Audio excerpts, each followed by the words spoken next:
Grizzly. At Grizzly, we believe charging your electric vehicle should be simple, reliable, and affordable. That's why we design, engineer, and build our chargers in Canada, ensuring top-tier quality and performance. Powered by United Chargers, every Grizzly model is crafted in-house, built to withstand extreme conditions, and tested for reliability. Recognized by leading publications for its performance and value, Grizzly delivers both durability and intelligence with heavy-duty aluminum enclosures, premium output cables, and smart charging features like scheduling, usage tracking, and OCPP compatibility with multiple charging apps. Grizzly. Simple, reliable, affordable, built for every climate, every EV, everywhere you go. Visit grizzly.com to learn more.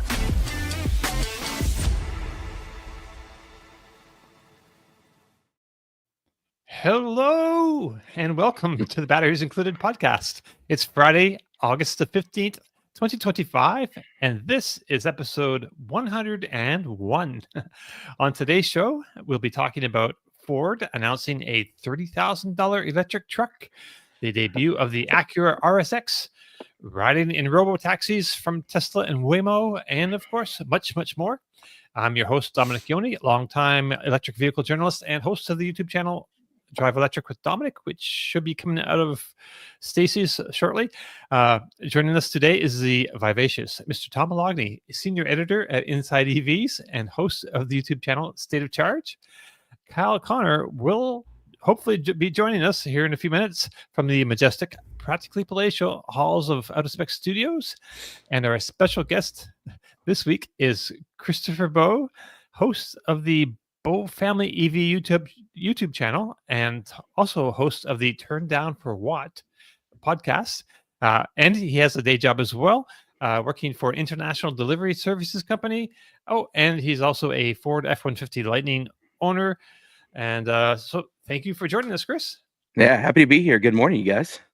All right. So, hey, what do you do over there at FedEx, if you don't mind me asking? Yeah, we have a warehouse that supports all of the FedEx offices, what used to be Kinko's. And we have a warehouse that's a regional one that supports all the printing for big commercial products. We do all of Northern California, Hawaii, and Northern Nevada. So that's my gig. It's a 24-hour building, small driver group that just drives amongst the little stores. And yeah, it's a great company and allows me to do a lot of cool things. And like, this may poke my head. You know, some of our vehicles are electric. So right. I get to do things like Act Expo and those kind of things as part of that. Sweet. Right on. I don't know if you know, I used to work for FedEx, but just like as a driver, you know, like a regional driver, I do go up to a town by 150 miles or so away, unload, we'll do a sort, and then load the thing back up and go back down. Back on to Tallahassee. So yeah, it's been a few years now though, but I love that job. That was great. Love it. Yeah, it's great company. Yeah. And I worked at your competitor, UPS, for a little while. Yeah, we love all the delivery partners out there, you know. Mm-hmm. I didn't know that, Tom. What'd you do back then? What'd you do for? I worked when I was in college. I was trying to save up for my car, and I had a job. I worked at Fortune Off, which was a department store during the day. But then I said, I need more money. So I worked pre-sort at UPS, the 4 a.m. to 8 a.m. shift. Oh, and man. Then at 8 a.m., I drove to college. So I wouldn't take any classes before 9:30. And so after working the 4 a.m. to 8 a.m. shift, I drove to college. And I did that for 1 year and made a lot of money because I was working at night at Fortune Off, working there. But it was a tough job. They I was in pre-sort. I don't know if it's set up the same way as FedEx, Chris, but it's like there was this platform and all the boxes from the whole facility came into us, and there was 10 of us, and we had to put them on one of 4 belts depending on the zip code, and you had to know them. And there was someone standing over your shoulder with a stopwatch, and you had to average, I forget what it was, I think it was 45 to 55 boxes per minute or something like that. It was almost like a box a second. You had to flip it, look at it, put it on a belt, And if you were running low, they were standing over you on the platform. They'd be like, Mahogany, you're down to 35 boxes. Pick it up, you know. And it was like, I mean, they were practically with whips on us, you know, and do that from 4 a.m. to 8 a.m. But the pay was exceptional for a college person at the time. I was making like, I don't know, I think $15 an hour, which back in 1986 was ridiculous. Wow. You know, Yeah. and so I saved up. I did in 1 year. I saved up enough to buy my own car, so it was worth it. That's a young man's game, man. They've automated a lot of that now. A lot of the hard sort now is going then from the sort belt into the truck. But our big ones are Memphis, Tennessee, Indianapolis, and Oakland. Those are the three really big ones. And when you see the sort belts, it's like looking at a maze. And they kick out they have these little hands now that they scan it along the belt, and it just kicks it down the different belts. Wow. Yeah. And No, then, we were the scanners, and at the end of each shift, they would tell us how many missorts we had. And, and you know, they always blame all the missorts on the new guy. You know, and like I remember the first couple of weeks, you know, we probably had more missorts than before I was there, because when you're new, I mean, there was like 150 zip codes. You had to know which belt it went on, you know, one of 4 belts. So it was, I probably did account for a larger percentage of the missorts in the beginning, but good times. Awesome. Right on. All right. So that's cool, Tom. I had no idea. Yeah. I had a lot of jobs back in the day. Yeah. All right. So let's, I guess, jump in some news real quick. On Monday, Ford announced it will launch a new midsize 4-door electric pickup that will reach customers in 2027, featuring a $30,000 price tag. I'm just going to pull up on the screen their page from the announcement, so you can see the universal EV platform. So it's the first of a number of vehicles that will use this new Ford Universal Electric Vehicle platform, and it will be built in Louisville, Kentucky assembly plant. So Ford is investing $2 billion in the Louisville plant to introduce a new system for assembling these vehicles. They're calling that the Ford Universal EV Production System, and I believe they're calling it like an unboxed situation, or maybe that was the Tesla term, I think, possibly. But it's a similar thing. So it's designed to save significant manufacturing costs. The vehicle is produced in 3 separate sections: front, middle, and rear, of course, and will incorporate different strategies to reduce the parts count and manufacturing time. So it will feature a zonal architecture similar to Tesla and now Rivian, and I guess now too Volkswagen is getting into the zonal architecture via Rivian. So it'll have that, and as well as what they're calling unicasting, which is that's using large castings in place of welding many different small pieces together. They just cast a big aluminum piece, and that's a process that Tesla also incorporated a few years ago and refers to as gigacasting. So to keep the price low, it will have a small battery, possibly around 51 kilowatt hours, which sounds pretty undersized, but Doug Field, Ford's top EV boss and a former Tesla guy. He said, being obsessive with efficiency will make its future EVs achieve a similar range as competitors with a battery that's up to 1/3 smaller. We can talk about how effective we think that might work out. Ford intends this to be a global vehicle, so its success is not completely dependent on U.S. sales and whatever's happening in the market here. But we haven't seen it yet at all, the truck. So it's hard to predict exactly how it will sell at this point. But Chris, so you're a big Ford guy, and you've been following this closely. What do you think of this plan? I'm excited for it. I listen to a lot of the quarterly calls, and they've always talked about the next generation platform had to be profitable within 18 months. And they also said that the current ways that EVs are built and the size of them and the battery packs and just the structure of how they're assembled, that there was no way for them to make money. And I think for all these years of being out there, I've always said that their big thing was the ZEV credits, or not ZEV credits, but the CAFE credits. For every one of the quarterly calls, they said for every Lightning they sold, they could sell 17 highly profitable F-150s. So as long as you're not paying that money to Tesla, that's, you don't have to make money on every truck.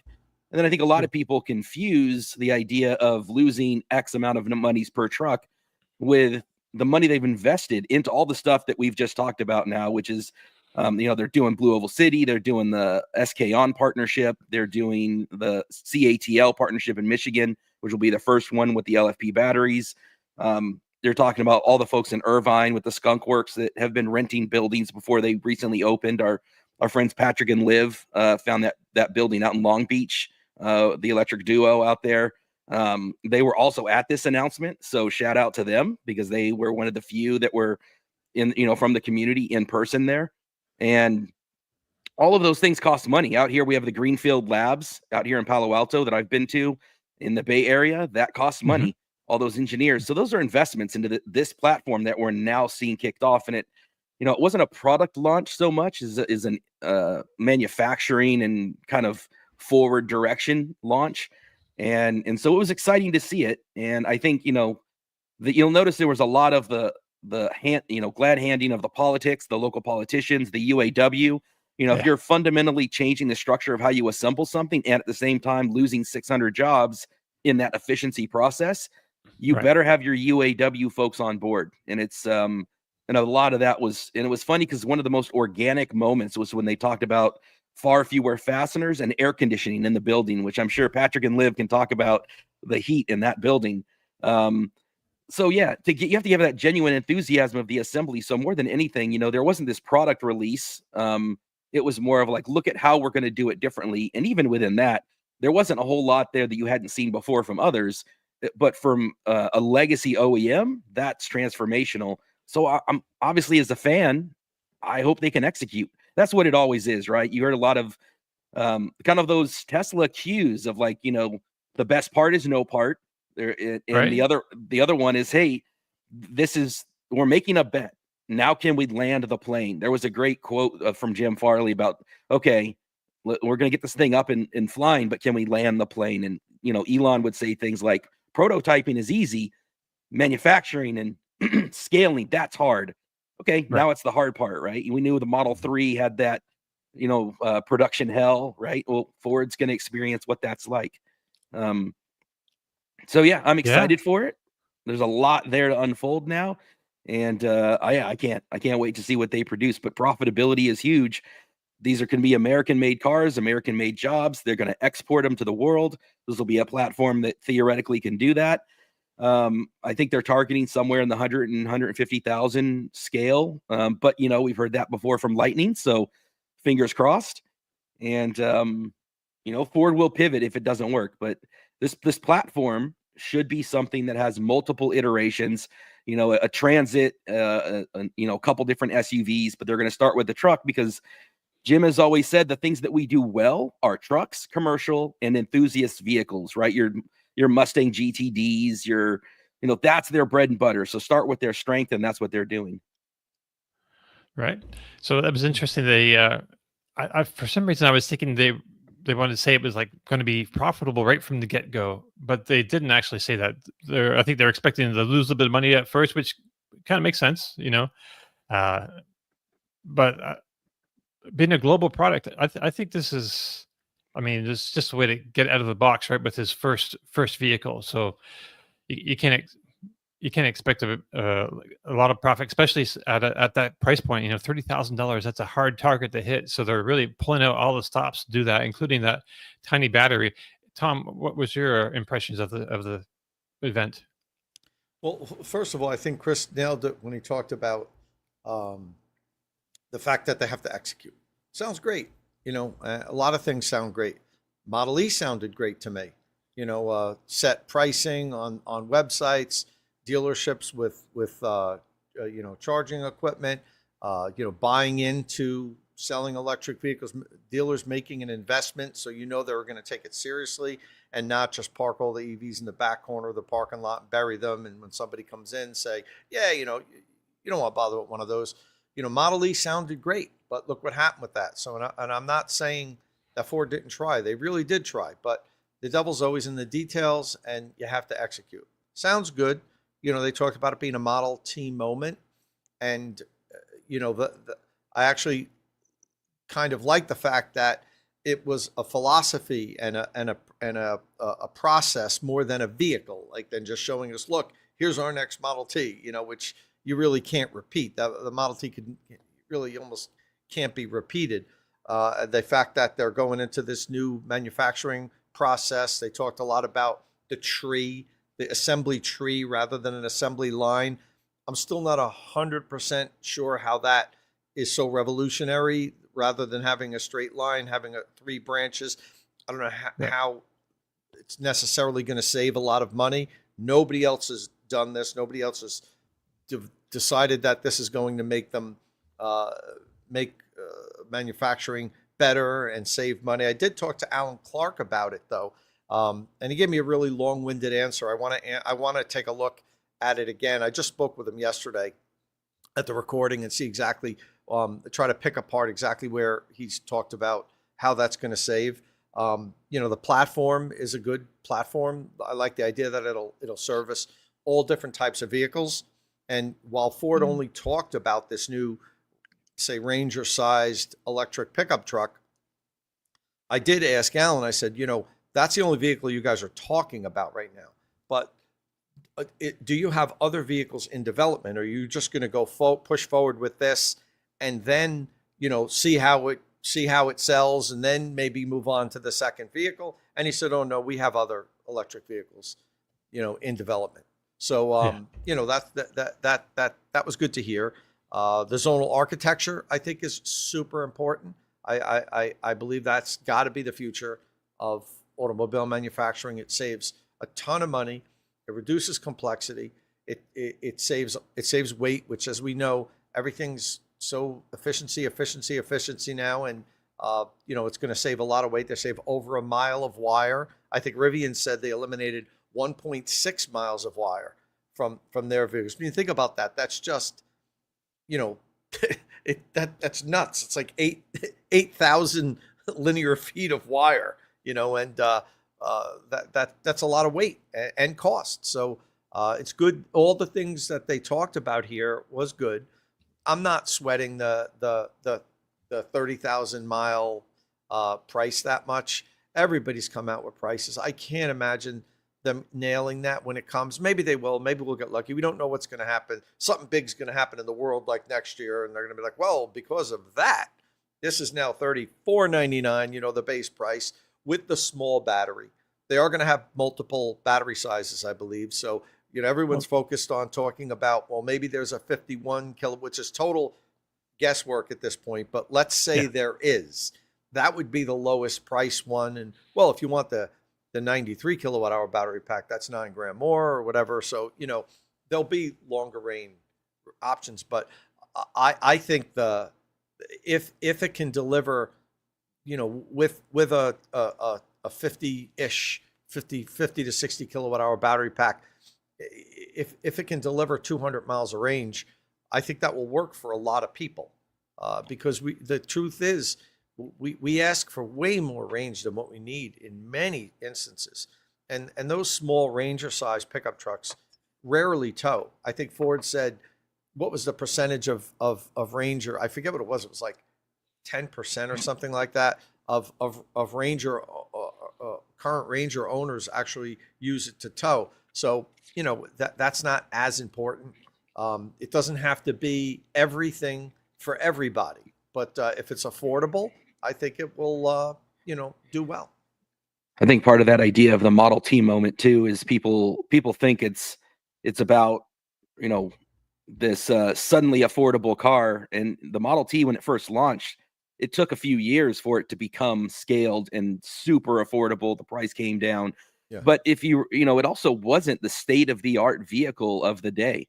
And so that's where, last week, as you guys were talking about it, and in the comments, I said, I frankly think some people will be disappointed when it launched within this orbit, right, of folks, because it's going to be 400 volts, not 800. It's not going to be, 0 to 60 in 3 seconds. It's not right. The model, I think people sometimes think it's going to be a class leader because they've seen what China does. It's about efficiency. It's about scale. It's about affordability for my neighbor Bill. It's not my next truck, but if it can get my wife into something, she's wanted, a Bronco Sport. And so if this platform, the factory that it's going into used to do the Escape, and that Escape, the C2 platform, underpinned the Maverick, the Bronco Sport, and the Escape. Well, if you have a similar skateboard that can have a similar electrification of those vehicles, there's, the Maverick and the Escape are doing 100,000+ a year. The Ranger does 50,000 a year. Those are scales that they can match and they can do in this factory, and they can be affordable for the everyday person. And I think that's more of what the Model T is. It's electrifying for the everyday person, which we badly needed. And Ford's not dumb. They're gonna do it in this one plant in Kentucky, right? And if it's a total failure and doesn't launch the way they hope, and they don't hit the 100,000+ vehicles they need, it's a factory among many. If it does work, now you scale it into all the other ones, Blue Oval, the ones in Michigan, the ones around the world. And so it's a smart play. And there's a lot of things, a lot of directions. Ford is known to pivot. Tom talks about what they had to do with the dealers. I think they learned from that too. And so a big part of this was, hey, we didn't get the dealers on board when we tried to transform how the company does business before. I think that was an awesome point by Tom. We better get UAW on board for this. And so I think a big part of that was the emphasis on that as well. So that tree structure, that efficiency of not having to lean into the car anymore, not having to get inside, all of the way it's assembled, that's probably as much about UAW and efficiency and easier work environment than anything. Right. So hey, Kyle's with us now. Hey, Kyle, how you doing? Hey guys, can you hear me all right? Oh yeah, Okay. we hear you. Awesome. Morning. You're joining us from the road? I'm on the road. Yep, driving to North Carolina at the moment. And what are you in? In a Rivian. Oh, okay. We'll talk about that in a second, because people were asking, because you were spotted in Normal, Illinois yesterday, which is where Rivian is headquartered, and their main factory is there. And so people were asking what you're doing there, and so we can tell. I guess we can probably tell them in a minute, but I just wanted to, Tom, address your thing about the assembly plant. So instead of like a straight line where you start with the main frame and the body, and the two are kind of married at one point, and so this is like they're producing it in 3 different sections. So you have your main middle line, but then it's your front and rear, or 2 of the other components are being assembled on the sidelines basically. So, and this means that they can get into, if you just have that section of the car, you can like walk around all around it. You can access it, very differently without the lean into the car. So Ford had released some numbers here. So the platform reduces parts by 20%, 25% fewer fasteners, 40% fewer workstations dock to dock in the plant, and a 15% faster assembly time. So doing it this way allows them to cut down on a bunch of workstations, for one. So fewer people, and then also the like platform a faster did that, right? not the tree. I wasn't talking about the platform when I said I'd still like to see how the tree assembly system actually, does save money and time. Right. That's what I want. I wasn't talking about the platform itself. Right. But that's kind of how it is. Like the platform is basically, I don't know how you'd even describe the platform at this point. It was all the 3 parts together, but they're all assembled separately and then brought together in a three-way marriage. So Sounds a lot. I know how they're going to do it. I want to see it in practice, working, right, and actually saving, creating a compressed time with lower labor. The same amount of functions need to be done.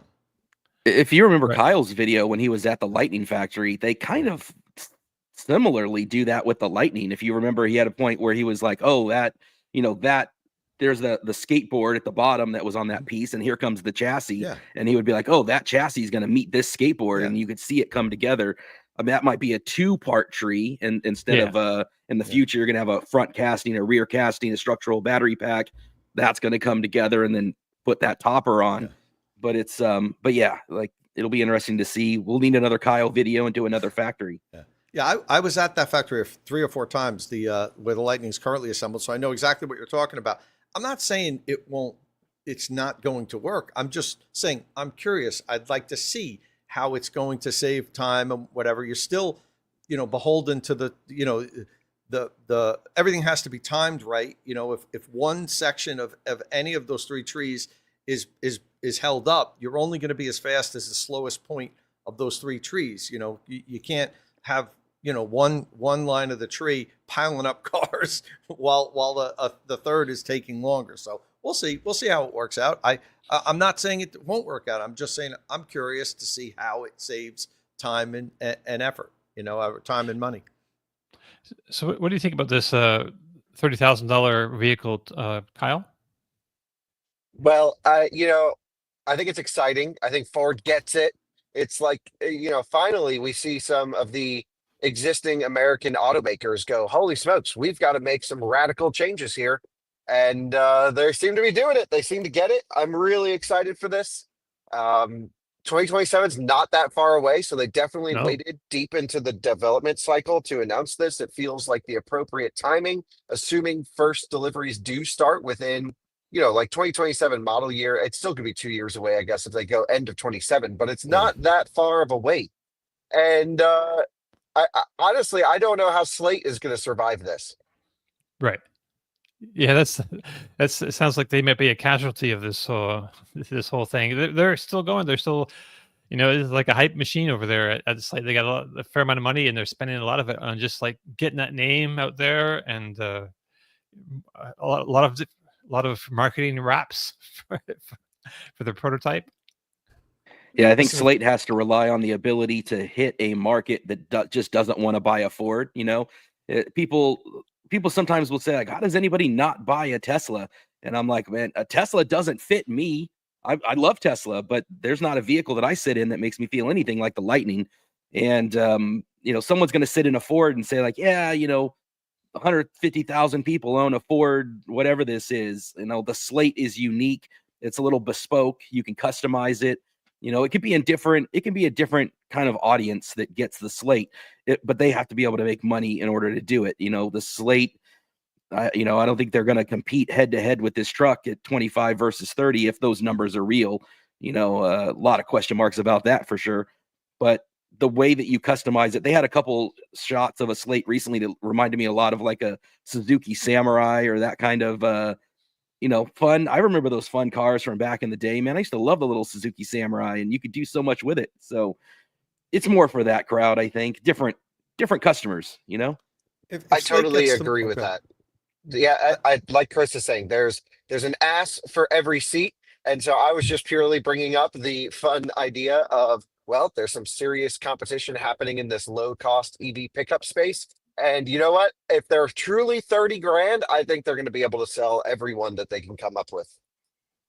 I agree, and I think if Slate comes to market first, which is important, and the vehicle is a good vehicle, I mean that's also super important. We don't know what Slate's capable of making. If it's a good vehicle, people like it, and it's around the price range that they're telling us it's going to be, and not the $19.99. We know it's not going to be that. That was with incentives, somewhere in the mid-20s or mid to upper 20s, and it's a good vehicle and people like it, they'll be fine. There's almost no limit to how many pickup trucks we could sell in the U.S. I'm sure there's a limit to how many electric pickup trucks at this point, but don't forget, we're going to be a couple of years down the road. At that point, I think more people will be open to the possibility of electric vehicles. More and more people are every year. If both vehicles are good vehicles, they'll both be fine. Yeah, I think Ford's big thing, I think, is that LFP. Producing their own LFP is important. Yeah. Tesla's going to use LFP for energy storage, but Ford will be the first one to put it in a domestic automobile that they made in America, and that's where they're having to get the efficiencies, because they're not going to save it on the labor side. It's got to be that battery pack, that size.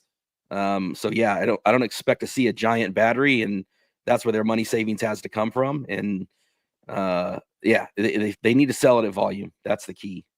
Yeah, CATL EVKX. That's their. They are making the battery, by the way. They're just licensing the IP and getting the training from CATL.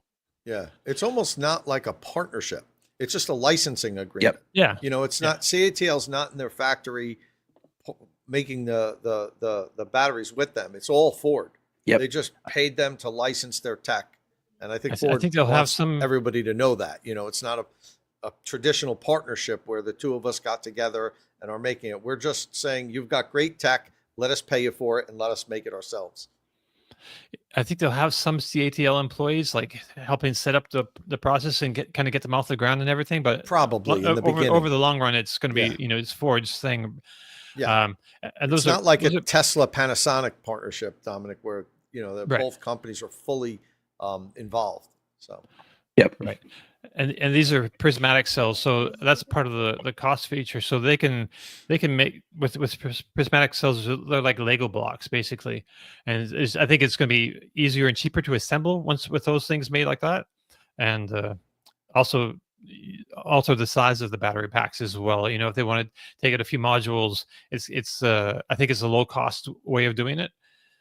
But as some people saying there will probably be bigger battery options, and I've seen people talking about different chemistries as well. So we don't know if they'll have like a nickel based battery chemistry as well. But I think it's I a think they will for the possibility. longer range versions. Yeah, it doesn't make sense to put all your money in like that small of a, because I'm thinking, like in the 50 to 60 kilowatt hour range, it'll get what, like 200 miles, or so, a little bit.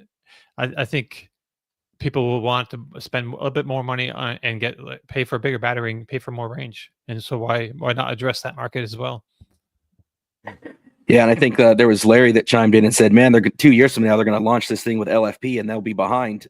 But that's okay. They're not looking to be the bleeding edge of the technology. They're looking to be reliable, safe. They're looking to be affordable, and then they'll pivot. They've got the kind of scale and money that when the new technology is proven out and borne out, they'll pivot to that technology. But the point isn't to be bleeding edge. Okay, so I just the- pulled up this comment from Electric Duo. So nope, they said the truck will only have LFP. I'm wrong there. I thought that I had read that the longer range versions would have different chemistries. So I think evidently that's not. more Blue Oval City. I think when you start looking at the T3 or what'll eventually come out of Tennessee, that those aren't, that they've said when they commercialize or the future of possible series hybrid, they're gonna. That's the other thing I think this is the first kind of dipping of their toe into a platform that'll have multiple things on one skateboard. But eventually, I think the software stuff that Doug Field and all those guys are working on, it'll find its way into the future F-150s and the future lineup. I think if this works the way they hope it to work, you'll see Blue Oval City. They'll have, a drivetrain that's electric. They'll have a drivetrain that's series hybrid. They'll have a drivetrain that is diesel and gas. And all of that will underpin a skateboard for all the drivetrains. All of it will be the Ford digital experience. This is, I think, the first dipping of the toe into that direction. People are also talking about it's going to be like a 400. Oh, thanks for that, Electric Duo, by the way, too. I had no idea. I saw the speculation of the nickel-based batteries, but interesting that they only LFP. And you mentioned earlier too. I didn't get to highlight the comment; it disappeared on me. But only one trim. It's not going to be a bunch of different trims. This is the truck, I guess. And so, did they mention like a larger battery option? They said the platform was EV only to start. Okay, yeah. Right. So earlier too, people were talking about the 400 volts versus 800 volts situation, and this is a really a low cost focused vehicle. So 400 volts, and charging might be a little bit slower, but that's people want the low costs. That's what you got to do to get the low costs, I guess, at this I point mean, in the game. Dominic, charging may not be slower. So on Oh, really? the smaller the battery pack, the less you need high voltage in order to reach the maximum of the cell's capabilities. So you still always have the limit of what the cell can do. And you probably can reach that much quicker, or you definitely can reach that much quicker with a small battery if it's a 400 volt system architecture. Because keep in mind, you can still easily and reliable hit well over 200 kilowatts with a 400 volt system architecture, as long as it's a high 400 volt. Like if you're like 380 dead and 450 full, which would be like a Rivian pack, you're doing 220 kilowatts. That's a 400 volt system architecture. That would be around 4C charging on this particular car. You just don't need higher voltage the smaller the application. Okay. Thanks for that. Krita is saying 800 volts can be cheaper if it saves on wiring and materials, depending on supplier and scale. But I know you would say some on wiring, but I believe the inverters and motors for 800 volts are more expensive. Do you know exactly what that is, Kyle? It's just the more expensive components, basically. More expensive componentry, although it's coming down, still clearly 400 volt is the cheaper way to go for it. Right. Ultimately, I think we'll always have 400 volt EVs, especially smaller ones. There's going to be cheap, reliable, ubiquitous equipment out there for them. That's still pretty high voltage. Like, you don't really need to go above that unless we're talking about big flagship, long range, fast charging vehicles. If you're just going for an everyday commuter type product, then lower voltage is totally fine, and the efficiency benefits while driving really won't be seen all that much. Right. So, anything else anybody want to say about the Ford? Well, we're thing? talking about the battery size. I know, we're talking about 51 kilowatt hour, and I know the Maki vlog mentioned that Ford never said that, and they're right. They never said that, but what they did say was they were aiming for a battery that's approximately 15% smaller than the BYD Otto electric crossover. And the Otto has, I think it's 60.5 kilowatt hour usable battery pack. So if you deduct the 15%, that's where you come up with the 51 kilowatt hour usable. So that's why that number is being floated around, because Ford said we're aiming for about 15% less than the BYD Otto. So that's, if what they're saying is true, that's what they're aiming for, then we're right at slightly more than 50 kilowatt hour usable. Right. One other thing I guess we didn't really address this either is the size. So Ford calls it like a mid-size vehicle all the time, but they call their Maverick a compact truck, like on their Ford materials. I went and checked it out, but then they're also saying this is about the same footprint as the Maverick. So it's a very compact mid-size. The way it was described is more interior space than a RAV4, which Right. the Maverick, if you sit inside of a Maverick, it feels bigger than a Ranger inside because of the unibody. It is bigger than a Ranger inside. It's got more passenger. That's the other thing I was going to say. So they said that, right? It's going to have more interior space than the RAV4. The Maverick already has more interior space than the RAV4. It's got like 100.3 cubic feet of passenger space, which is more than the Ranger actually. For somehow, I don't know, what the magic is, but I guess they're going to carry that same magic over to this vehicle as well. That was my takeaway. Yeah. Yeah. All right. See, anything else? Do you want to talk about the Ford? Anybody out there in the audience have something they want to bring up? Looking at the comments. Just from my perspective, I think Ford did honestly a pretty bad job communicating this. This was such a big occasion for them, and they've left us with so many questions. If anything, I think if you're going to make an announcement about a new platform, you need to have some more solid information for everyone to go off of. I know they have a plan. They have a very strong communications team. They're great people. Some of them are friends of mine. I just think if you are going to do something like this, you've got to tell everyone what the heck you're actually building. And I'm sure we'll find out at some point soon, right? But it just feels like a very odd way to go about launching a new era of the company. Did you want to see a picture of the vehicle? Is that it? Oh, sorry. Yeah, don't really need to see a picture of the vehicle. I just want to know some specs on what they're using. The fact that we're having to speculate on battery capacity is crazy. True. Yeah, that's good. I don't know why you'd want to hold that back, really, or you just throw it out there as a straight number or neighborhood, rather than mention BYD at 03, which nobody in North America really knows anyway, right? No one here knows that car. It's extremely popular in other parts of the world, but it's also a very unimpressive car. Like, it's just a kind of generic electric SUV. It's not anything great. I think Ford feels burned sometimes by, and they're such a conservative company, man. They do not like to be out there in front of something. They want to be able to pivot and adjust. And I think, going back a couple years, there was once a time when they got a bunch of us together and said, the new Blue Cruise will be out by the end of the year. And like a year and a half later, even today, some people are still waiting on Blue Cruise 1.4.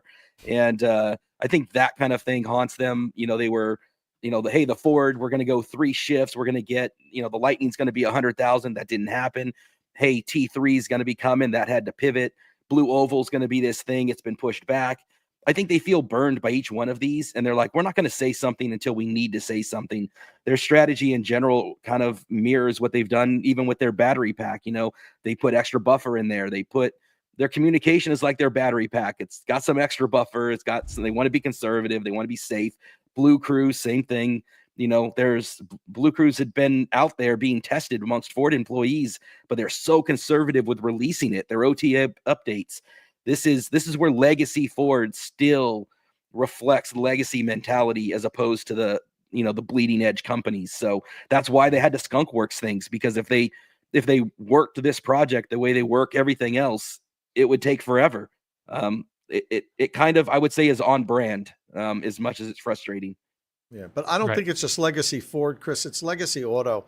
The legacy brands, and they hate when we call them that. They're like ruled by their lawyers. I mean, everything has to go through, dozens and dozens of levels of approvals, and then the attorneys have to get involved.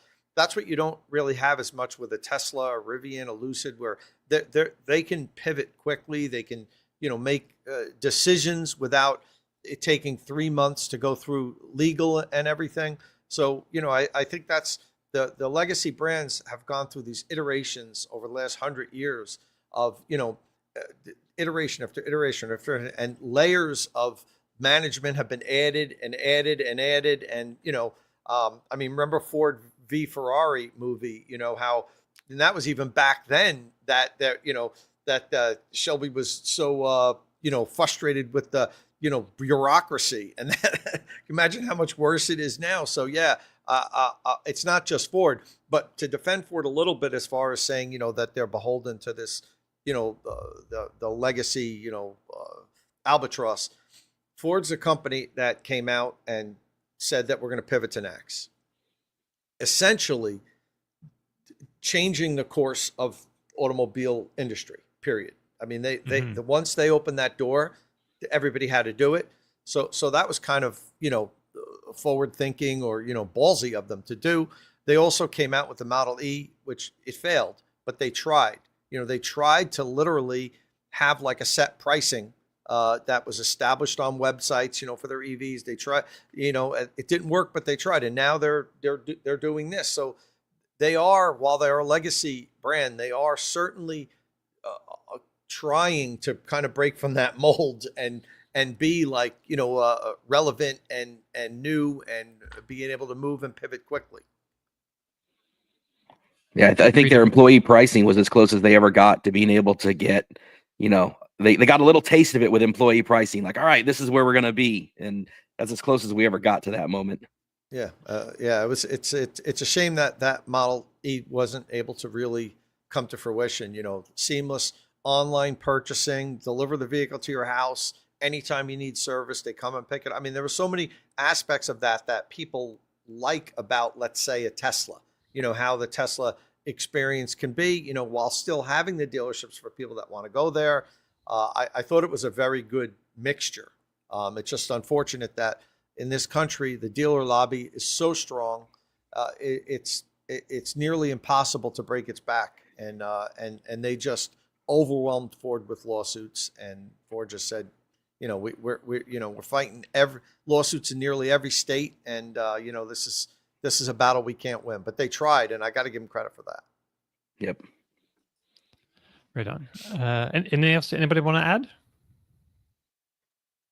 Love the Ford coverage. That's probably as much as we can do on Ford. Yeah. I mean, it's an interesting, I think they've done what they really needed to do. I mean, they've just had a hard go of it. It seems like they've made a lot of decent announcements and done a lot of decent things, but then, I feel like the market kind of failed them at some level. Really, like the F-150 Lightning. Tom and Chris, you both drive them. They should be selling, a couple 100,000 of those a year. I feel like, I think I feel like it's good enough for that. And I just feel like there's a lot of truck owners out there who don't really understand that it would be their favorite vehicle ever if they, made that jump. And I don't know if that's a communications failure or what, or just Cost. yeah. But It was Cost, cost. yeah. Cost is number one factor, Dom. Yep. There's a lot of FUD out there too that scared people. True. Because I run into people in parking lots all the time. Chris, you probably do also. But I'm in a Home Depot and places, and they come up, they're like, "Oh, that's the electric one, right? How do you like it?" And I, tell them how I'm happy with it. And they're like, "Yeah, I just saw so much about people saying it can't tow, and in the winter the battery dies, and I just didn't want to take a chance with it." So you can't underestimate the influence of the FUD of how that the bad information went out. Now, it's all rooted in some truths. Like, it doesn't tow nearly as good as a combustion vehicle will. I mean, physically it can tow great, but the recharging process is super cumbersome, and I wouldn't recommend somebody that tows frequently long distances to get it. But that's a percentage of owners. There's an enormous percentage of F-150 combustion vehicle owners today, an enormous percentage of them that would be perfectly happy with a Lightning, but they're afraid to do it because they've heard a lot of bad stuff, and the price is more expensive.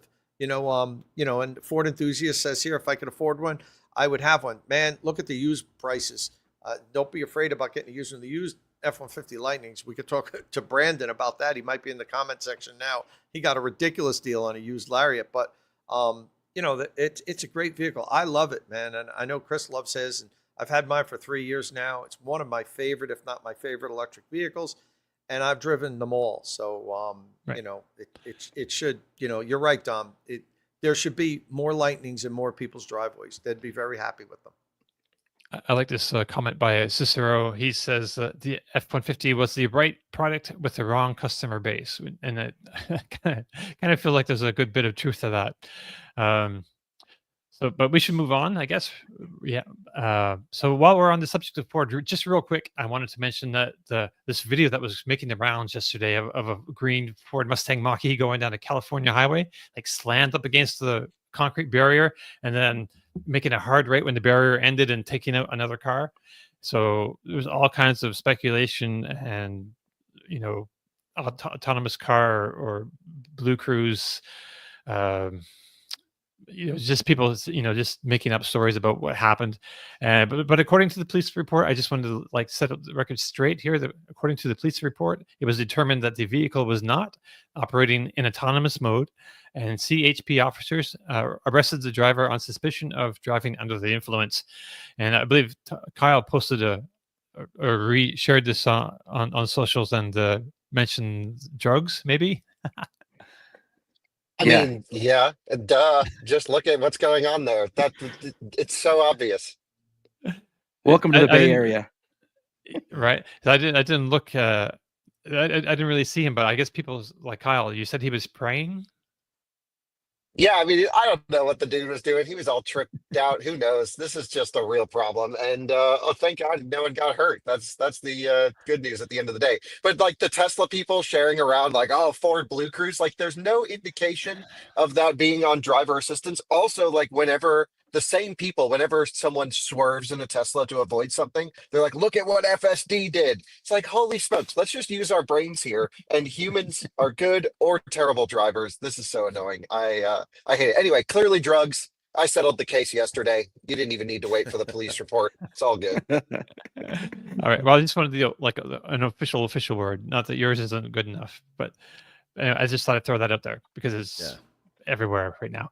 Yeah, and it just didn't add up that he couldn't stop it. Like, it just didn't add up. When you see the guy, like you said, with his hands up in the air going like this, it's like, I mean, when I looked at that, I initially thought the same thing, that the guy's whacked on or something. And I said, maybe he's just so upset and panicked that he doesn't know what to do. Like, you know what I mean? Because, that was the only sliver of a chance I gave him of it not being his fault. Maybe he's just so freaked out by what's going on that like his hands are just shaking in the air. But it definitely appeared as though he was not of right mind. So yeah, and unfortunately 8 million people view that thing, and then a few 100,000 get to see the response back. And The Right. guy that did the video out here in the Bay Area, he's in my TikTok orbit. Weird to say that I even have a TikTok orbit.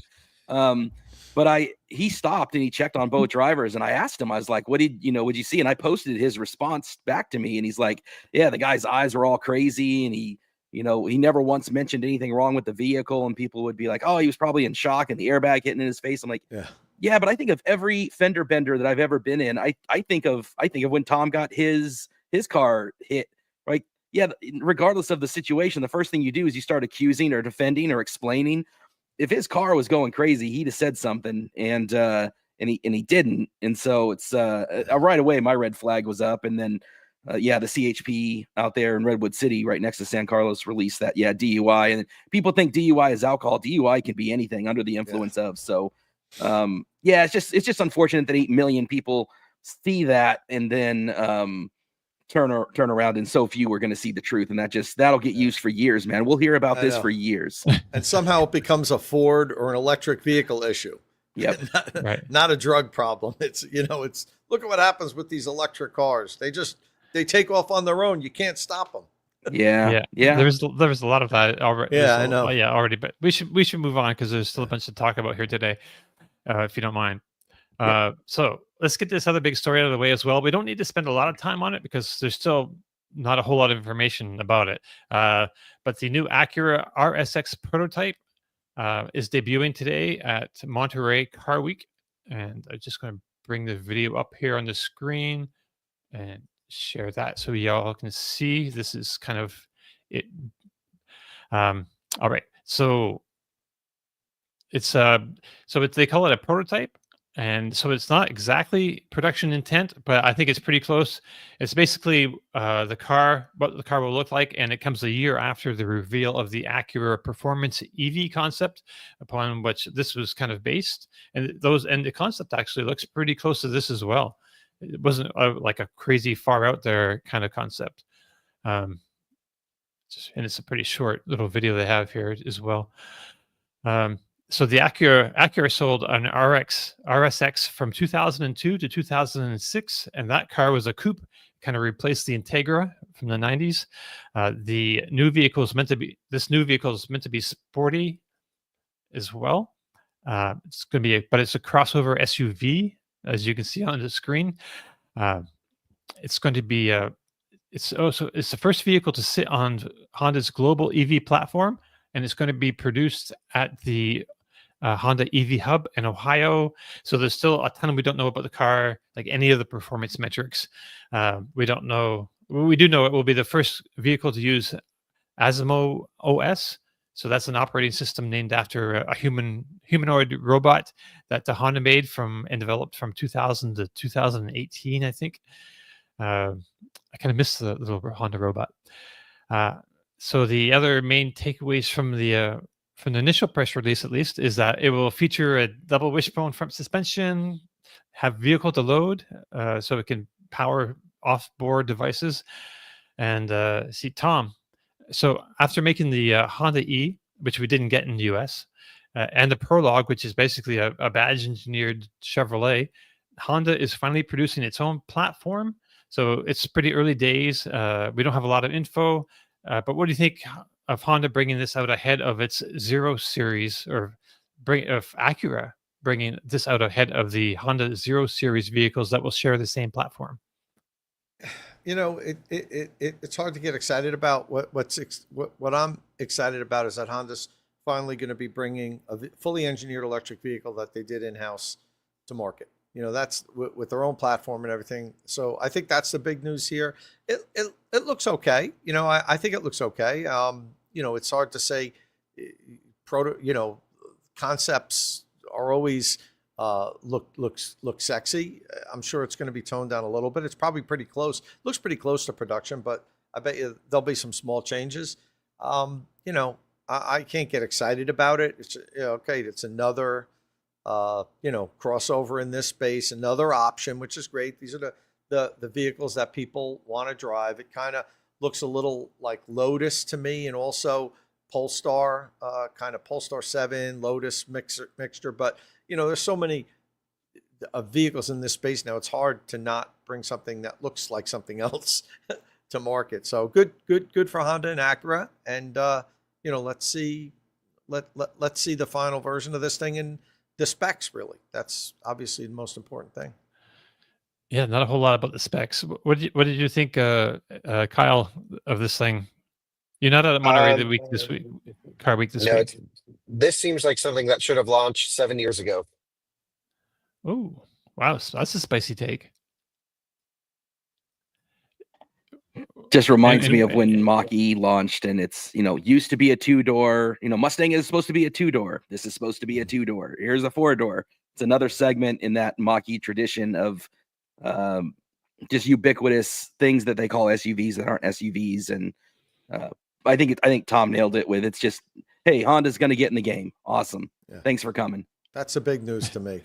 Finally, yep. Get the fully engineered platform, for electric vehicles, and that's great. Let's see what it looks like when it's finally presented, and let's see what the specs are.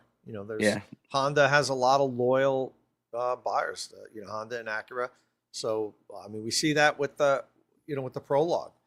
It's doing extremely well. The ZDX is doing better of late too, and that wasn't necessarily because people said they want an electric crossover. I think it's loyal Honda customers that went to their dealership, their lease is up, and this was presented, and it had a good lease rate. So they're like, yeah, I'll try the electric thing. So this will get more people in EVs. The loyal Honda and Acura people will seek this out. I don't think it's going to be a big conquest vehicle because it. But who knows? Let's see what the specs are. It's hard to speculate. Right. Yeah. It's kind of, early days at this point, basically. And there's not really a whole lot we can even talk about it. So I vote we move on, really. If you've seen one video about it, you've seen them all, because they're all in the front of that same background. None of them can get inside. They all say the same thing. You just need to watch one 10-minute video and you've got everything you need. Right. But yeah, it's about time they finally had their own platform. I guess we could say, we lost Kyle there, but I guess we could say that's kind of par for the course. Is like if Ford's really Ford's had their Mach-E platform, I guess, but really digging in with a multi-model, kind of like platform like this is kind of. Oh, okay, good. It's kind of it's late, but I guess better late than never. I guess I don't know. I guess we'll see too. But like you're saying, people do like Hondas, and they're picking up that Prologue pretty well. I keep seeing them around town in Tallahassee, which is I feel like my town's a little bit slow on the adoption curve. And so when I see a bunch of, I see more Prologues than I think I see like Hyundai Ioniqs in this town. I think the Prologue is a great lesson in the marketplace. People love their Hondas. They see the Honda badge. It has nothing to do with Honda. It's probably one of the most boring, basic EVs out there, but it fulfills a great purpose, and it's a great little EV. It does everything that most people need. It does it at an affordable price with a trusted brand. Now it's going to be their own actual product. I think it'll do well for, in their, like Tom was saying, it's not a conquest vehicle. It's hey, more butts and seats, more EVs. That's awesome. Right. I think this thing's going to be 70 grand. Ooh. Probably, I guess. You'd hope for it's going to be over 50 for sure. I think the only guarantee is it's going to be priced far too high and have far too terrible specs. That's probably the right. only guarantee. Yeah. So like the Afeela, basically. I think it's got to be worse than the Afeela. If that's their flagship, then it's got to be worse than that. True. Yeah, I think the Afeela is like 90,000, and I don't know if it even has the features that the Acura will have. But yeah. But moving on, we should just move on, I think. So, Chris, I wanted to circle back to you just a little bit, and just so our audience, because it's the first time you're joining us today, and I wanted to, let the audience learn more about you. So, how did you get into EVs anyway? Spite. I got into it because of spite. There was the time after, the early 2000s after 9/11, where I just looked at where the money was going for things and oil, and Out here in California, it's a great example that people don't know. California used to have 30 oil refineries, and now it's down to like 9. And there's 2 more they're going to be closing here by the next year or so. And people think that because we drill so much and we produce so much oil that all this stuff's being used. A lot of that's exported because oil, a lot of our refineries were built at a time where we have to refine foreign oil. It's not all oil is the same. There's heavy crude, light crude. A lot of what we get out of the ground in America isn't used for transportation. And I'm not one to say I'm saving the environment or saving the world. I mean, I just took a plane across the world to Amsterdam and Norway, and then got on a boat for 7 days. I'm not saving the environment, right? It's that I want oil to be used for where it's best used, which is, the roads and the products and the things that are material things that actually exist that maybe you can recycle. And let's not burn them for our vehicles and our homes. So I'm a big fan of, started with solar and then got into electric. And, I've driven, the Ranger and the F-150 before that. My wife owns an Edge. I reserved the Cybertruck, but it didn't deliver on time or at the price. Ford came out. I was like, man, I've owned F-150s. It's a perfect vehicle for me. And I got into it. And early on in the F-150 forums, read everything I could about it and got connected. Sergio Liftgift, reached out to me, and he was a trusted person that I would get information from. And he's like, why don't you just ask that to Ford directly? And he connected me with Emma Berg, invited me to CES. And that's where I met, Patrick and Liv and F the Pump, Will. And I didn't know anything about X at all, other than it was where I got my sports information. And and then it just got me into the community. I was the first one to get a Lightning off my dealer lot. I had the relationship because of the Ranger, the F-150, my wife's Edge. And then with FedEx, a lot of our, Econoline vans and our Transit Connects and all of that, I had my fleet account. So I got the first truck and I got it at MSRP. In fact, they offered me $10,000 to surrender it, to just walk away. Wow. Yeah, it was a crazy time. So I got the truck, and then, I got into YouTube out of laziness because I would post about it, and I didn't want to keep uploading to different platforms. So I could just upload one LinkedIn video and then share the link. But yeah, I got into the whole community and started going to EV events, and I found it compelling with a lot of great people, and I love the technology, and I'm about the community more than anything. Although I drive a Lightning because it's right for me and because I love the vehicle, I'm not one of those people that's I like to say I'm an enthusiast, not an evangelical. I volunteer with a company, not a company, but a nonprofit out here that does EV community outreach and does education on it. I love all that kind of stuff. My first EV event was with Tesla Owners Club, San Joaquin Valley. Joe, shout out to him. He kind of was almost like the godfather that embraced me and said, no, this guy's okay. He's one of the family. And that got me into Tesla Owners Club East Bay. And then eventually that got me with John. Once I was kind of endorsed by, the other clubs and by Sergio, that got me with John from Tesla Owners Club Silicon Valley. He let me get with his Cybertruck when he got it delivered. That video got me 120,000 views and monetized my channel. And that's kind of where all that platformed from. But it's, the whole purpose of it was to save money. I got solar 8 years ago. It's paid for. I pay nothing for my house electrical. I pay nothing for my Lightning. I mean, it's zero. And that for me in California, that works, but again, I'm not someone that's like, you must do this, because I've done the math on friends from Texas and people from the Northeast, and the math doesn't pencil out because their energy cost is different, and the snow and the cold and all these other factors. So I look for if I can make it make sense to somebody and simplify it, because I'm not that bright a guy. So if I can simplify something and be like, this makes sense, then I like to help people understand it better too. And that's what got me into it. Right on. Hey, so just real quickly, so you mentioned you were in Europe just recently. So you've been into EVs for a few years now and owning one, but you just went over to Europe, where they have a whole bunch more EVs that we don't have here. You were in Amsterdam, and then you took a train up to Norway. I'm thinking you met William from Out of Spec, actually. I did. Yeah, that was such a privilege, man. That was so cool. He was great. The guy is crazy. First of all, he went all the way to Oslo, got a Zeekr. So I had first visited the Amsterdam showroom for Zeekr, and I did a video for that. That's on Out of Spec Bits. Everybody go watch that, because Kyle will never let me do a video again. It's only got 2,000 views. So Kyle's never going to let me back on again. He's like, that video did terrible. Everybody go watch it, like it, pump my numbers. But I Yeah, started. I'll let you do other videos, but we got to choose some better topics. Yeah, that was not a success.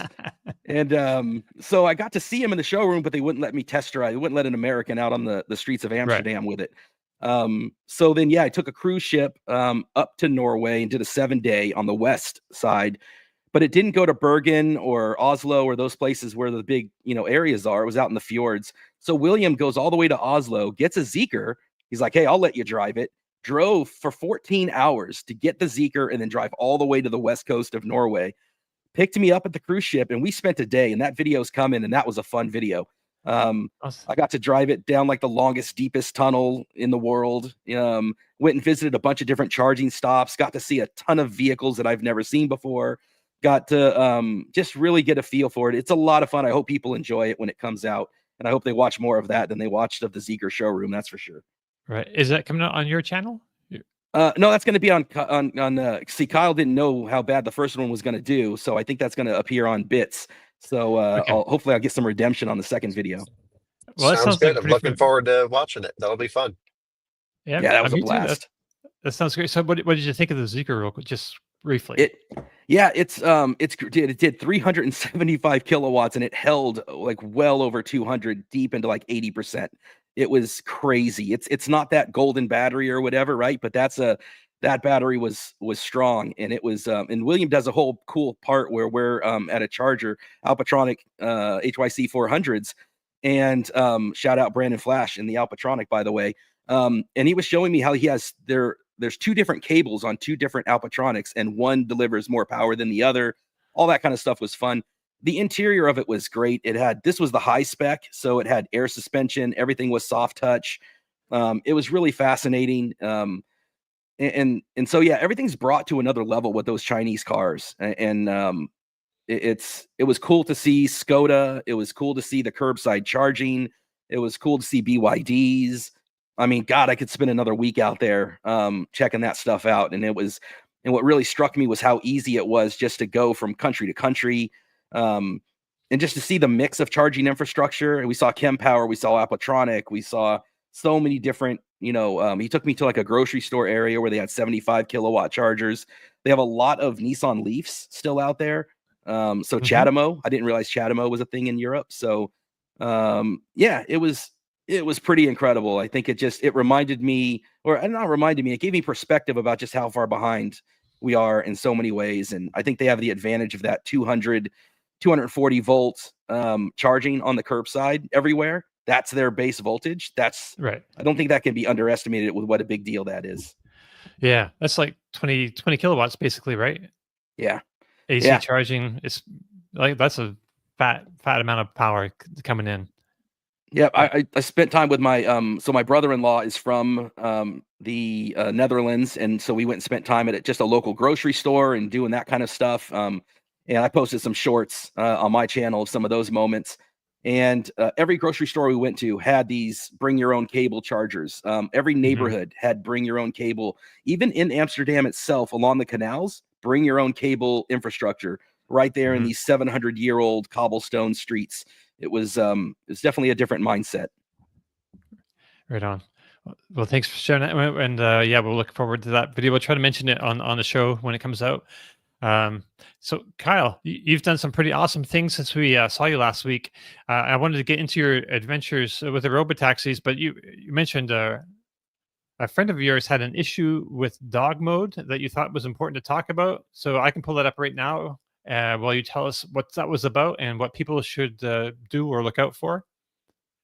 Right. Well, I think first of all, the day yesterday started with Jordan and Scott texting me laughing about how they're in the new Subaru Solterra, presentation to the media. And there's like 4 slides dedicated to how Subaru is the best dog car. And it's like, we have more pet owners than anyone else. And, I guess Scott's like, oh, well, how does your dog mode work? And they're like, oh, we don't have dog mode. It's like just totally not in sync with what people actually want out of their vehicles. Great. So then later on in the day, I'm sitting on a plane and my phone starts going with these critical notifications that you can see here that are pushing through my like, hey, I'm staying silent mode. And basically, yeah, Drew's Model 3 started creeping up in temperature, even though it was set in dog mode with the AC blasting. So there was a malfunction, the condenser iced over, something happened where the car could no longer maintain temperature. And it wasn't like climate had just shut off. The car was doing everything it could to stay cool, and there was an actual issue with cooling the cabin. And so Tesla was pushing these big notifications every 1 minute. And I thought it was so great. And you know, the thing is, Drew and Alice, they were in a meeting. They didn't have their phones with them, so Oh, we could tell that they had no idea what was going on because we tried to call them. Scott was calling them. We're like, we can't get a hold of them, and Ruby's in the car. So I was able to at least vent the windows and then also uh, unlock the car. And then we were going to have one of our friends. It was right near their house. We called them. We're like, hey, can you just run over and get Ruby out of there?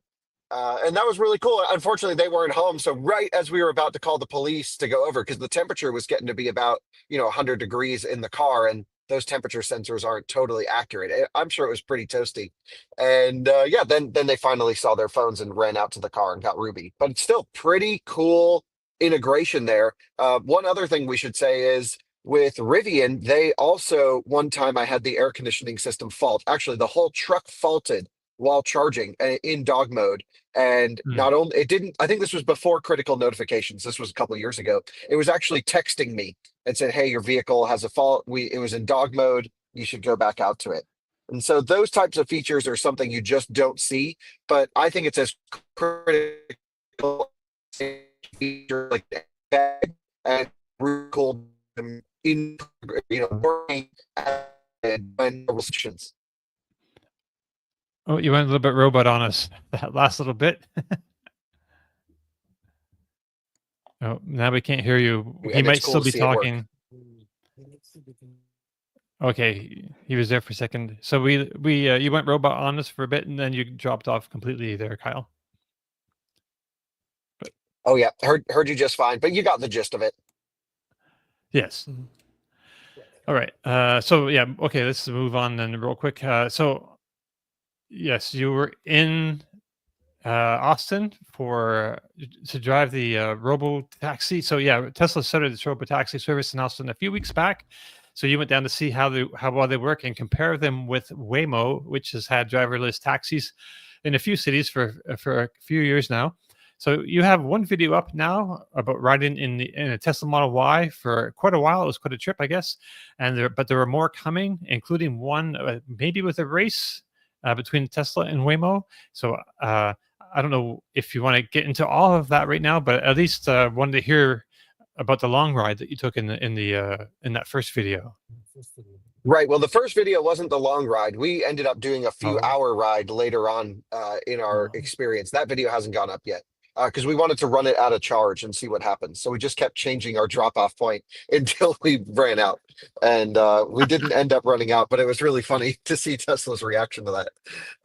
Yeah, it was a great experience. We went down, first of all, like I think a lot of us have experienced the newest versions of FSD. And I think most of us would probably agree it's pretty incredible. It's pretty great, but it is not a replacement for a human driver. You still need to stay supervised. It still messes up from time to time. I've had it where it'll just blow through a red light sometimes. Like it's not ready for. It's ready for I think to experience and to use it safely with a monitor behind the wheel. But I was like, there's no way they're doing driverless cars with this stuff. And then they were. So we went down, we got an invite from Tesla to go check it out. And I got to tell you, it's different software than we have on our cars, and it's awesome. It's not to say it's perfect, but that first video that we put up really shows, what's at least possible. And it was reality. It worked for us. What's funny is that every video coming after this, it messed up a little bit. Nothing safety, actually, nothing functionally like, oh, it pulled out in front of a car or it did something weird. It was all more pickup and drop off issues that happened with just like the logistics of running a rideshare service. So that stuff they still need to dial in. I don't think it's going to be that difficult. We got stuck in an infinite loop one time where it kept missing the turn for our drop off and it would go around the okay. block and we're like going around and around and around. And I thought it was the funniest thing ever. It was great. So anyway, we had a blast. We had so much fun. The biggest takeaway for me, you'll see it in the upcoming video, is how much smoother of a ride and software the Tesla is than Waymo. And I'm a huge Waymo guy. I love Waymoing around, and Tesla has a better driving profile than Waymo does. It's very impressively smooth. Like the dynamics of the ride, basically. Yeah, like all the steering, the throttle, the brakes. Like Waymo sometimes just jerks the wheel randomly or like does some awkward stuff. The Tesla was just deliberate and silky smooth. And you know what's funny is Right. Tesla keeps saying they gather training data from Tesla drivers, but clearly they're not, because Tesla drivers are among the worst drivers on the road. They are the opposite of smooth or anything. So they're clearly lying about how they're training these cars, but it's awesome. Okay. So we see on the screen now, it actually pulled into the place where you called it to pick you up. Is this kind of where you expected it to go? Yeah, It can that's see your exactly where we location dropped on your the app, pin. right? Yeah, Okay. we told it exactly where to go. Some other rides were a little bit buggier, but in general, like it was fun to play around with. Clearly, it's early access, it's beta, it's not dialed in, it's meant for testing, and that's why we went and spent a day riding. We rode for like 12 hours nonstop, Waymo and Tesla. And you know what? I hate Ubering, but I really enjoyed this. It was really fun. Right. So you were talking about it kind of falling down a little bit during like drop off. So it kind of wanted to drop you. It didn't really pull over the side of the road. Is that what you're saying? Well, there's so many little instances, Dominic, of little things that it did wrong, and we are going to make a whole video going through every issue we had with Robotaxi during our full day of riding. So that'll be probably an easier way to communicate, because I even forget. It feels like, yeah, I forget all the little details of stuff that we have, but we have everything filmed. We've just got to parse through the footage. Chris and Tom, you have any questions for Kyle about that? I'm just jealous. I'm right here in the Bay Area and I can't get an invite. So good for him, man. And it's I've done Waymo out here in San Francisco, and I've even compared it to, that's not the same, but Blue Cruise, and the Tesla specifically in the Model Y is such a smooth. I did a video of the Model Y when it launched and did FSD, and it was butter even then compared to what so many others do. Cybertruck not as much, a little bit more jerky and whatnot, but yeah, the throttle control and the smoothness and the naturalness of the way it drives, it's pretty awesome. I'm jealous. I think this is going to be great. Nice to have that improved so much. I remember when I was doing a lot of test loops with FSD in my car. That was one of my complaints. I didn't think the dynamics, like it accelerated a little too hard. Sometimes you get the wonky wheel where you're like left, right, left, right, left, right. It can't quite decide how to handle an intersection and stuff. So it sounds like a lot of that is kind of worked out now. So it's interesting Absolutely. to see. Yes, it is dialed in now. Kyle, I'm curious, did you ever off camera get the safety driver to talk about that button, that holding of the death grip on the door? Did you get anything from that? No, we mentioned it a few times. Oh, and actually, almost every video we mentioned it, in front of them where they're not supposed to talk to you. And none of them really seemed like they wanted to talk at all about anything. They were very, very quiet. We never pushed them. In fact, the only kind of rules and regulations I went over it at the beginning of this video was specifically to not talk to them. And I'm like, okay, well, that's fine. We're just going to talk about them on camera in front of them, but they can't say anything about it. That's kind of weird. Yeah, I wasn't sure if afterwards maybe one of them said something, but no, it sounds like not. No, they were not that interested in talking about the service. It didn't seem like. You could tell a couple times, like especially in upcoming videos, Colton and I were having a blast. We were really messing with the system, and they were starting to chuckle. And we're like, oh, this guy's definitely not just a robot. It's it's a real human behind those sunglasses. But they were cool, and I'm sure they will all have some stories in like 5 years from now when they can talk about the early days of riding in the Robotaxis. That's great. Right. I can see him. He's checking. Did it ever feel like a remote person was taking over the car? I thought I heard some people mentioning that. Yeah, when we got stuck in an infinite loop, actually, I believe we had 2 instances where we had to have a remote operator influence our ride. And one of them we posted on as a short recently, but that'll be a full video as well. we essentially had an issue where we were in this infinite loop. And, I was just explaining to the viewers, we have a couple options to call for help if we needed it. And I was going to see how long we could stay in this loop for. I was going to wait, all day if we had to. I was having the best time. And I accidentally grazed the support button with my finger and it called them. And I was like, crap. And they knew. They must have been watching us because there's only probably a handful of these rolling around Austin. And every time they called, they were instant on the phone. They're like, hey guys, we see what's going on. And they're like, the car will fix it. And yeah, then the steering wheel started to move in a totally unnatural way. Autopilot came off and the cameras came up on the screen, which made me think, oh, they've totally remoted into this thing with their little steering wheel in their office. They drove us out of the loop route and got us on another way in, and then autopilot took us to the destination. Gotcha. So you can see the little blue steering wheel on the screen. That still works like it does. Like you can tell when FSD is on and off then? Sort of, yeah. I mean, it definitely was glitching out. You can definitely watch that video and we'll post it, the full length version as well soon. The screen was doing all sorts of stuff that I've never seen the normal FSD version do. There was like different up arrows, forward stuff where they're like prodding the car to move. There's probably a command that's like, go now. And the car was showing up with an arrow, looking forwards, and then it would hit the brakes and it would do other stuff. Then they took over clearly remotely and drove us out of the loop. Right on. All right. But the interesting thing about that, was that never once throughout the whole day did the safety driver interact with anything. The only thing they would do is when something weird would happen, they would hit a Robotaxi logo to log the event after it would happen. So, for example, someone I think kind of messed with us and tried to look like they were going to run in front of the Robotaxi, and we slammed on the brakes. It wasn't super hard, but we braked pretty hard. And he, reached over and hit that Robotaxi button to log the event to save the data. But we had no safety related interventions. We had operational issues, pick up, drop off, infinite loops, stuff like that, but never an actual safety thing. What I really want to do is go there next time with another car and start to mess with the Robotaxi and see how it avoids accidents. But I think we'd probably get arrested for doing that. Yeah, that sounds like a tricky situation. Yeah. That's what proving grounds are for or something. And manufacturers probably wouldn't let independent people come in and mess with their stuff like that. But it's on public roads. Manufacturer can't stop. Kyle, right. If you just took a car and cut them off or whatever, Well, what a great braking, whatever, just.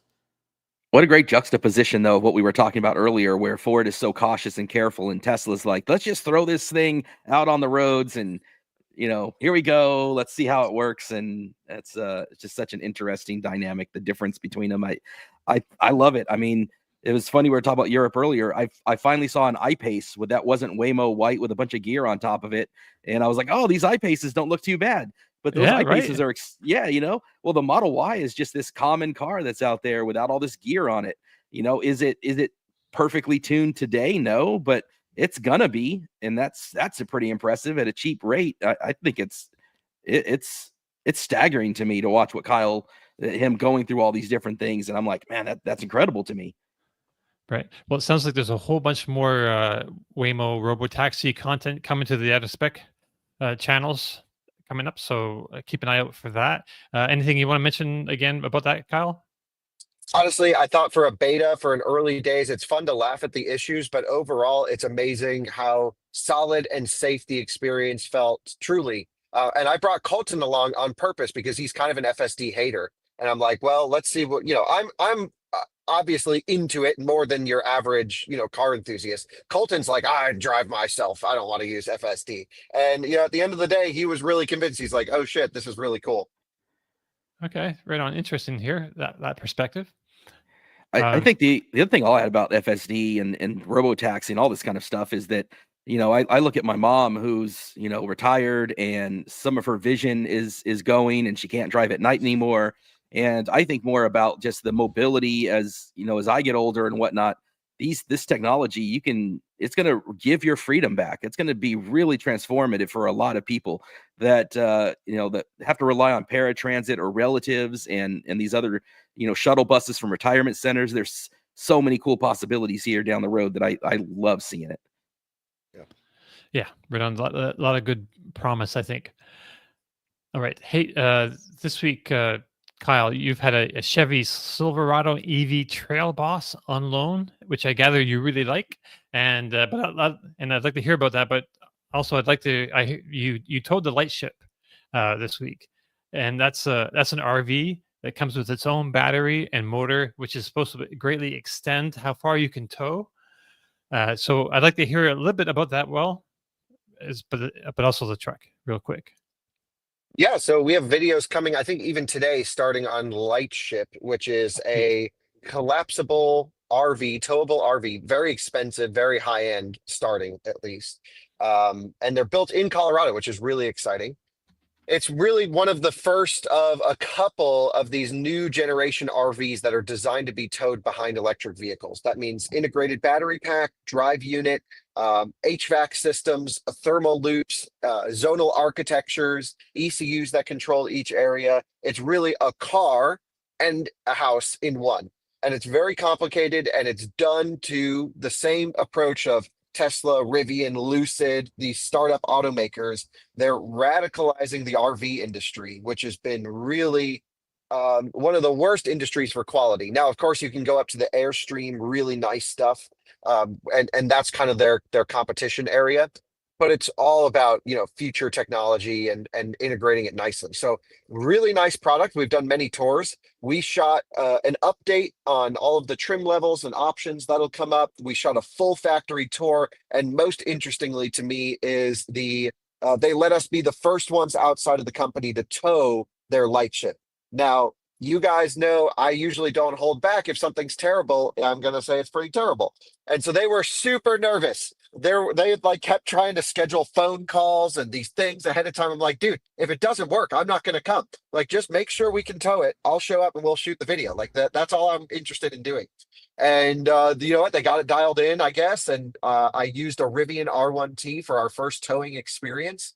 And it was a really cool drive. I don't want to give too much away ahead of the video. We might talk about it next week, but it was unlike any experience I've ever had driving a car. And it's very, very new as someone who drives cars all day, every day. It's very new to have new experiences, and in a great way. And I'm really thrilled with the tuning, the performance, the overall impact that this trailer has on towing with an electric vehicle or even a combustion or gas vehicle, improving performance and efficiency. The last point I'll bring up to you is we wanted to do efficiency and range testing. They said we could do efficiency testing. However, the trailer was not designed to go over around 65 miles an hour yet. They needed more calibration. I said, that's lame. Why did you tell us to come tow this thing if it's not totally done and dialed in? So what we agreed to is they'll let me know as soon as it can go 70 miles an hour, and then I can do our range and efficiency testing. They were like, why don't you run it at 55 miles an hour? I'm like, I get that's the California state speed limit for towing. No one does that. People drive, especially when you have this much range, people are going to drive 70 miles an hour towing. That's what I tow. Anything above that feels a little quick with an EV, but 65, 70 miles an hour, the trailer's got to be able to do that. Until it can do that, I'm not towing it for a video. And so we did like an initial around surface roads drive. All the actual testing will come in a few weeks. All right, Tom's got to take off. I got to roll. I got a call that I'm already a minute late to. Everybody have a great weekend. Chris, thanks for joining us. Kyle, good to talk to you. I can't say see you. And see you guys next week. See you, Tom. Right, thanks, Tom. Yeah, sorry about that. He's got a recharge rescue video that we kind of wanted to talk about too. So I guess we'll cover that next week. But yes, and so real quickly on the Lightship, like reading the website or reading some materials, I got the impression that you're kind of not supposed to be able to feel that you have a trailer behind you. That's kind of what they're trying to sell it, but that's not really the reality, right? No. I mean, you definitely know there's a bunch of stuff happening behind you, but it's all good stuff. So I don't know. I just wait for the video. It'll be either tomorrow or the next day. And it's honestly a pretty magical experience. It's really cool. Okay. Magical sounds good. Yeah, no, there was nothing bad about the towing experience at all. Okay. So in my mind, I was thinking like when we pulled like that 10,000 pound trailer, this is like 6,500 pounds, 77,000 pounds. Sorry about that. So this was 8,000 pounds because it was fully loaded. Okay. That's yeah. Okay, that's all the way. So that's just Oh, about like the sorry, I can't hear you 10,000. guys. I have to drop off again. Every once in a while, my Okay, phone freaks out. no problem. We're Yeah. losing them. So We're losing people, we Dom. that's right. Everyone's man overboard. But yeah, so we pulled the that big trailer with 300 kilowatt hour battery recently in the back, and we could definitely feel it in the Rivian more. And the Rivian was kind of like tugging. You could feel it tugging. The trailer behind it, like the Rivian, it was 10,000 pounds. That's the limit for those cars anyway. Yeah, I'd love to see the range on a Silverado combined with that airship. What was it called? Lightship. Late ship, yeah, and they have two different battery options. I think they have like a 44 kilowatt hour battery in that area, and then what is it, 70 kilowatt hour battery that you had, Kyle? Yeah, it's 72 or 74 usable, plus or minus. Right. Uh, what kind of range do you think you can get with just like taking a guess? With like you have 220 kilowatt hours in the truck, 70 kilowatt hours there. Yeah, that's why I brought the Silverado, because originally they're like, come and tow it and do your range test. And I'm like, I called Chevy. I'm like, you need to figure out a way to get us a Silverado right away. This is going to be awesome. They were all pumped about it. And then we show up there, or like a couple days ahead, they're like, actually, this can't go 70 miles an hour. We're like, screw you guys. What the heck? So annoying. Anyway, we got some great videos out of it regardless. I think it would go over 400 miles at 70 miles an hour. And That's incredible. over how many miles? Sorry, Over 400 miles. at 70 miles an hour. Yes. And somebody pointed out I should show you the picture. So I pulled up a photo of it on X of you pulling it with that red Trail Boss. Yeah, I think this is great. What's the name of the other company that does a similar product? Pebble. Pebble, that's right. Yeah, but is Lightship a little bit ahead of them on their trajectory? Actually, I don't know about that. I think they're honestly pretty evenly matched on the trajectory. Right. Okay. But Pebble's been able to be towed for a while, so maybe Pebble's a bit ahead. okay. Yeah. I mean, but man, I think these things are great. I love the design. What's the MSRP off the top of your head if you know it? Yeah, $250,000 for this one. Okay. And that's in line with like a bus RV. Say that again. Is that kind of in line with like a bus RV? Oh no, those are way more money. Oh, okay. So Yeah. but I mean, these if you're these talking nice, like a Newell, they're like a couple $1,000,000. You can go for like I don't even know. a lot of money. Yeah, you got to watch Andrew Steele or Matt's RV reviews, but you're not getting a nice bus for 250 grand. You're getting like a Class C motorhome, like one of those van conversions. But all of those are pretty poor quality. Right, exactly. And this, you got to look inside, I guess, and see it pretty closely. Not poor quality. It's too early to tell. I didn't get to see the interior of a series production unit. All the ones Okay. that I saw were prototypes, and they were perfect. But I don't know how they're going to dial that in for the serial production units. We'll find out next week. Like next week, the first one rolls off the line. They were putting the interior in it while we were there. Nice. Yeah, I'm really excited for this whole advent of trailers with the batteries inside. Maybe we can talk about this more in the future because we're kind of low on time right now. We're actually a little over time. Yeah, but I guess there's nothing more that we need to talk about. I wanted to talk about whether they mentioned like charging your home off the Lightship at all, but we can talk about that Oh in the yeah. future. Yeah, we've mentioned So- that in other videos as well. It supports bidirectional. It's got solar on the roof. It's got DC fast charging with an NAC port. It's got everything you could need. It's not missing anything. Okay. Yeah. So the only other thing was the one to mention. Oh, right. This is not even really a big story. Is that the Lucid? They launched. They have at the Monterey Car Week. They launched a version of the Gravity that's kind of like a overland kind of. I'm trying to pull up my screen. My computer's slow here. Yeah, it's like their version of like the Mach-E Rally, but the Gravity Rally. Yeah, right. So the Gravity is kind of like poo-pooed by some as being a minivan. and which fair. I don't know, Kyle, you've seen it in person and driven it. It's kind of minivan, but do you think this Outlander thing helps it at all, I or think is they it just need to silly? focus on producing gravities and not making more versions of a car they're already having trouble building. Fair. That's fair. So yeah, there's reports that they didn't build any in July, but that's not quite true. I think they built like, was it someone said they built either 3 or 9, a No, very low that's all number. incorrect. That was Oh, all is it? Okay. incorrect. Yeah. Oh, hmm okay. Do They you have built any a idea few what? hundred. They've read, yeah, hundreds of them. I don't know. My guess would Okay. probably be 3 or 400 if I had to guess, but it's not 9.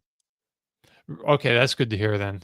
They had me pretty kind of worried because I heard that they were expecting to build like a many times more what they've built already in the second half of the year. Like it's really ramping up now, and so ramping up from 9 to several times that is not amazing, but ramping up from several hundred is obviously much better. Well, Uh, look, here's the thing. There's no question they nailed the product. The range, the charging, the driving dynamics, I think, quality of it. It's an amazing product. They just totally fumbled the production. Now, I am not a qualified production reviewer. I don't know what part of the process is messed up, but clearly there are major, deep-rooted production-related issues, and they can't escape that. So that's something that's really biting them right now, and I think really puts a stain on an otherwise near perfect vehicle for families.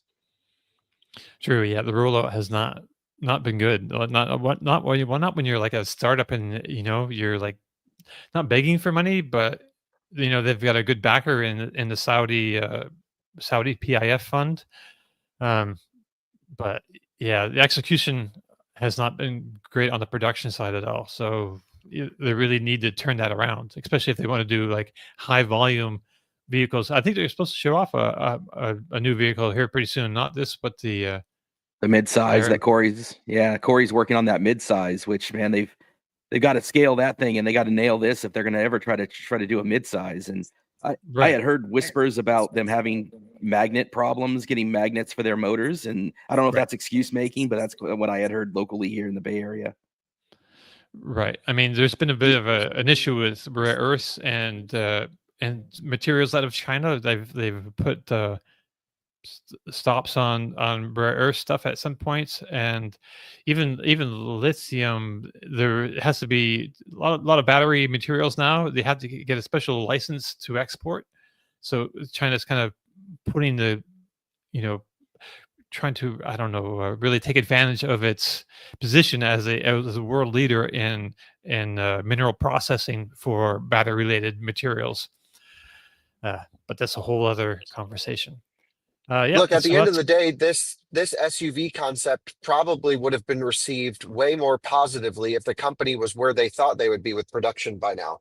The fact that this off-road version is just a concept and provides no material value to the end user, I think is just a distraction from the real things that the company needs to be focused on. Now, obviously, the design team doesn't need to be working on production issues, but to me, it just seems like every alarm bell needs to be going off in Lucid right now to get these things out to customers. I have many personal friends, actually, including myself, waiting for the opportunity to buy a Lucid Gravity, and they just have keep delaying orders and delaying orders. A buddy of mine is a Dream Edition reservation holder, very normal spec, and he's been dying to get his. He owns a Sapphire as well. Like, this is a guy who's into Lucid and just can't get a freaking car. This is a real problem. And they're amazing cars. I'm not that's the thing. Everyone wants it because it's so good, but they got to build it. right. Yeah, I'm really, man, that's a fair point. Every video looks great, man. Kyle's video is amazing. Jerry Rig Everything just had a video with it. Charge Positive Talik has some great videos with the Gravity with an actual owner, which was that's a rarity.